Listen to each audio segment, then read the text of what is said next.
કામરેજ ધોરણ પારડી ખાતે અસ્થિર મગજની મહિલાએ સ્વસ્થ બાળકીને જન્મ આપ્યો હતો। થોડાક દિવસો અગાઉ બગોદરા નજીક એક મહિલા રજળતી હાલતમાં દેખાતા એક સ્થાનિક સેવાભાવી સંસ્થાએ આ મહિલાને કામરેજના ધોરણ પારડી ખાતે આવેલ આશીર્વાદ માનવ મંદિર ખાતે મૂકી ગયેલ હતા।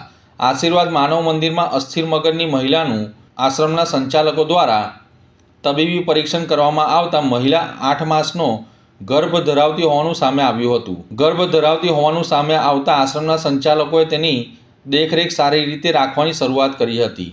કોઈક અજાણ્યા ઈસમ દ્વારા પોતાની હવસ સંતોષવા માટે આ અસ્થિર મગજની મહિલા ઉપર વારંવાર દુષ્કર્મ આચરવામાં આવ્યું હોય તેવું પ્રથમ દ્રષ્ટિએ અનુમાન લગાવવામાં આવી રહ્યું છે। જ્યારે આ મહિલા ગર્ભવતી છે તેની જાણ આશ્રમના લોકોને થતાં તેને કામરેજની દીનબંધુ હોસ્પિટલ ખાતે લઈ જતા અસ્થિર મગજની મહિલાની ડિલિવરી કરવામાં આવી હતી અને આ ડિલિવરી દરમિયાન એક સ્વસ્થ બાળકીને જન્મ આપ્યો હતો। બાળકીનો જન્મ થતાં તેની તમામ દેખભાળની અને ઉછેરની જવાબદારી ધોરણ પારડી ખાતે આવેલ આશીર્વાદ માનવ મંદિરના સંચાલકો દ્વારા લેવામાં આવી હતી। નમસ્કાર, હું ડૉક્ટર કૃષ્ણા વાઘાણી, દીનબંધુ હોસ્પિટલ તરફથી ગાયનેકોલોજિસ્ટ।